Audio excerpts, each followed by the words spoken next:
Hi. Hi. Good to see you. Good to Um, see you too. yeah, there's so many things that are popping, and I just wanted to record this and share it in different places, see if it would be a contribution for people. One of the things that has been coming up quite a lot is the thoughts in our head and the self-talk.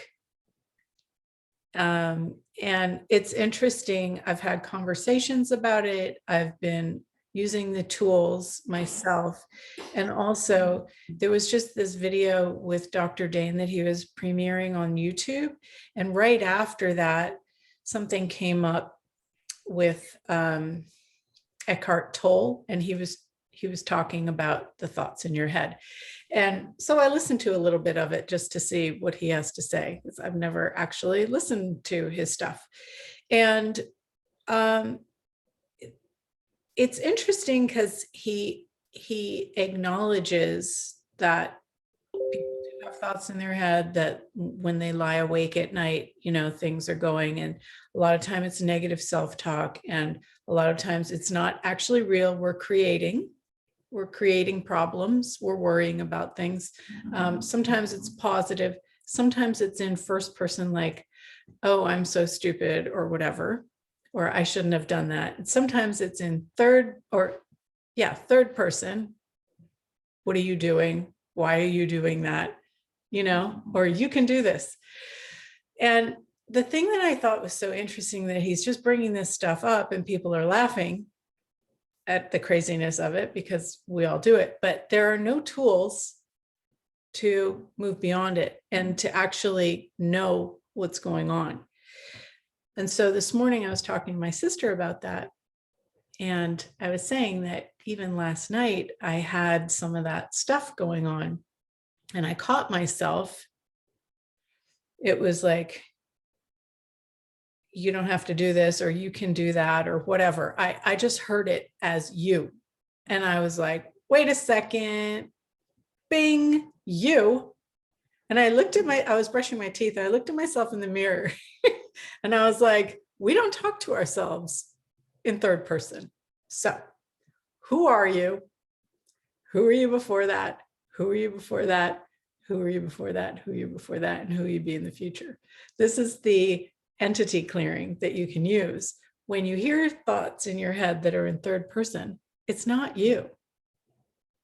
It's never you. But we don't necessarily get that because we're so used to it. We just think that's just me talking to myself, but it's not. So when you hear these things that are you should do this, you shouldn't do that, whatever, it's a time to ask a question. And sometimes it's an entity, sometimes it's a demon, sometimes it's your teammates.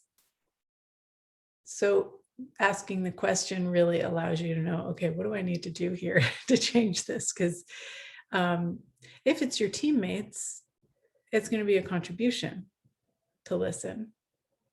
But if it's another entity or a demon, clearing it would be your best recourse. And I find it really interesting that this stuff keeps coming up, because I'm about to take the training to become a certified Talk to the Entities facilitator. And more entity stuff is surfacing. Have you noticed anything going on for you? Yeah, it's happened. I saw with myself, my kids, I can perceive, especially the youngest one. Although my older boy, he years ago, when I was my daughter, I was pregnant, or was after, I guess was after she was born, he started to wash his hands too much, then gets red, and and then now this week he started again, and it's all with bruises, and I tell him, and he said, every place I put my hand, like I feel like I have to wash. Even I put myself, and I talked to him, said it's not It's not his thing that, and he's not willing to let it go. And then this morning I was more like waking and sleeping. And I thought, he's doing this to punish you. And then I just start laugh. And I know that it was someone telling me, that. And I start laugh. Yeah, it's that. And because yesterday I was feeling like, oh my God, I can't do this anymore. I don't know what to do. I just take him to the doctor, give him some pills, and let's see. Yeah, I know that I will feel guilt later because there is more that can be done, but I can. Yesterday I was, and then this morning I listened to this, and Cool. it's Yeah. kind of that. Yeah. Yeah. And then all of that just go. Yeah. So like when he is doing that, are you asking him, is that yours? So you're asking him, you're not telling him. Yeah. And kids do, when they're teenagers, that's their job, is to drive you crazy. So anything we can do to empower them to know that they have choice and that it's their life.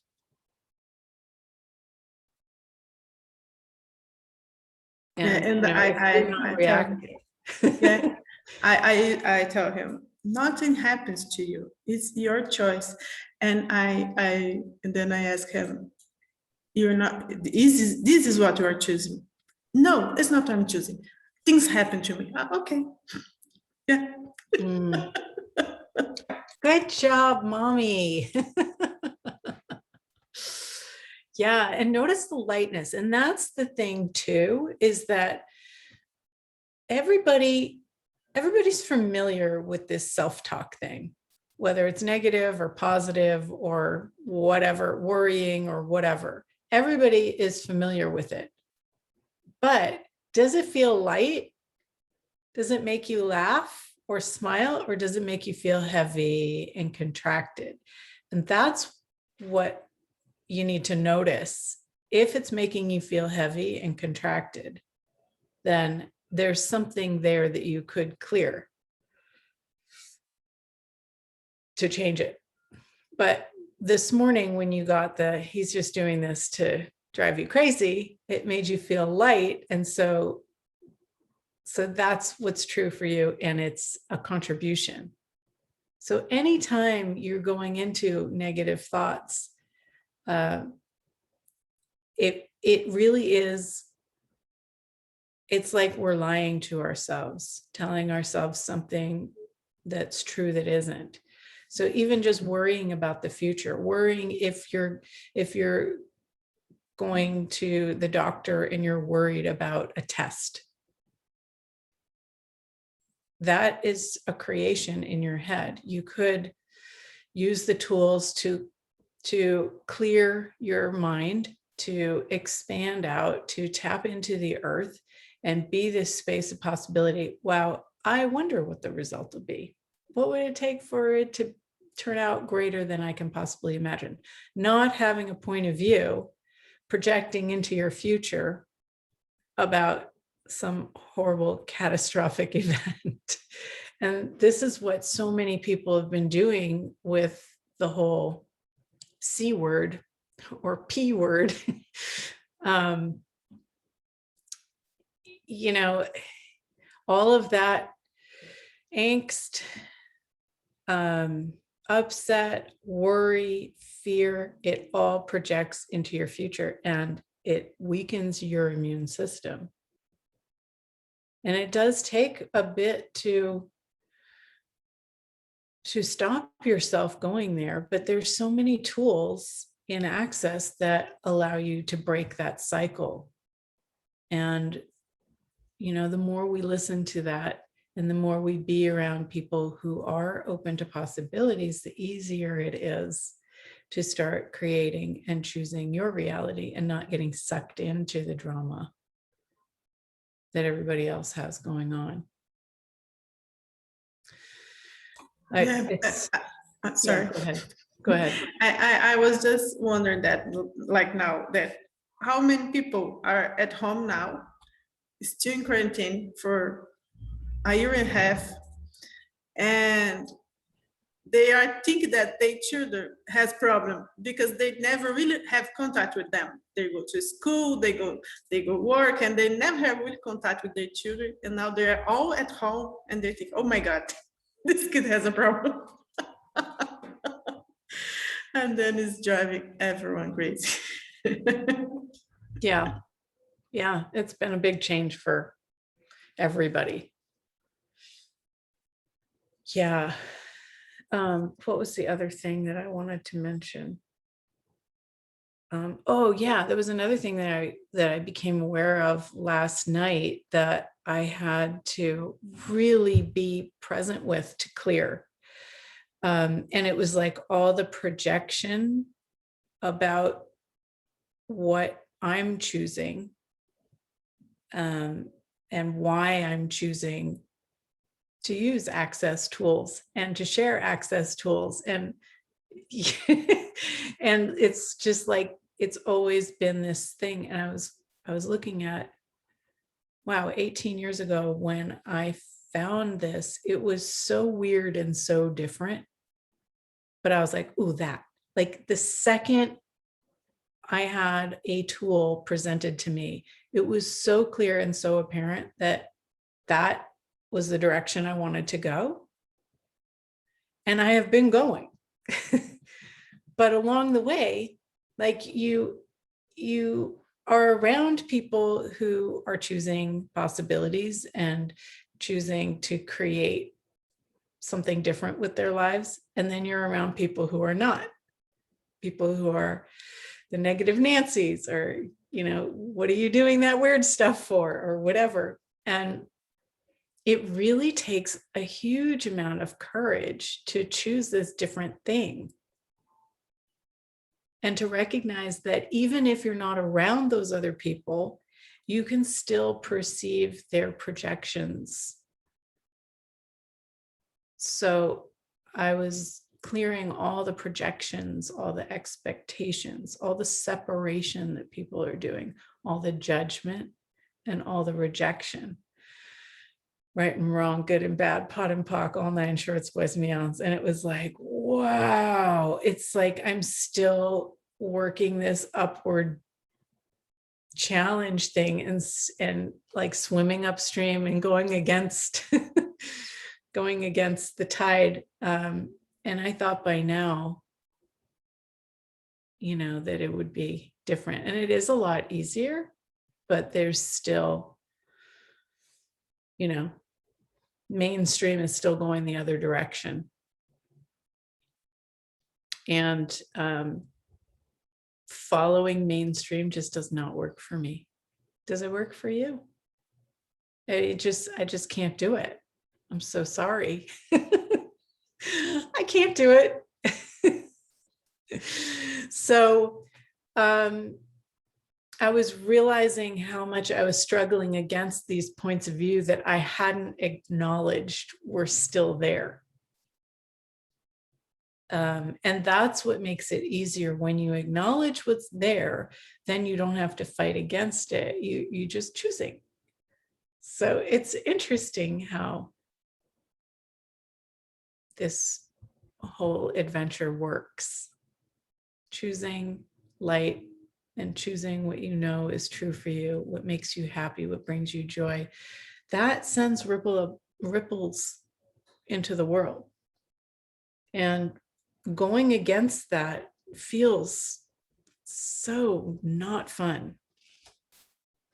It's really apparent to me nowadays when I'm following mainstream instead of following my inner sense, my awareness. Yeah.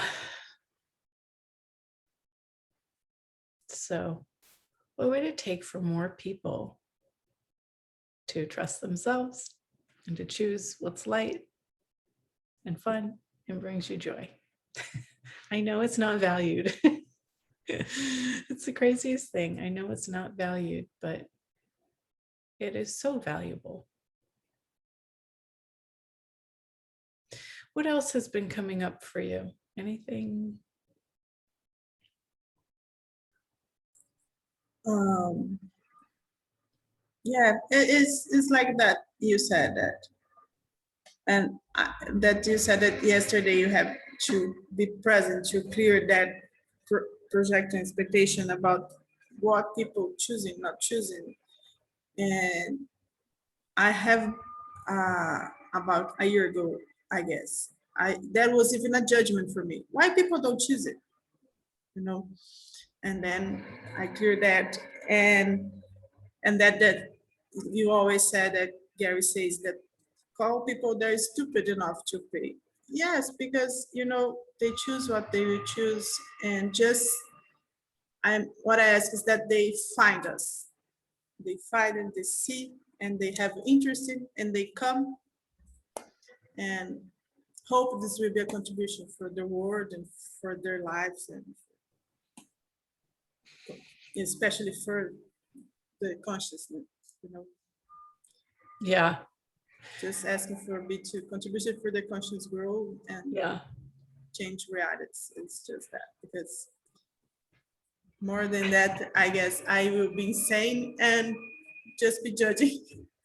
Yeah, it's crazy. It's different.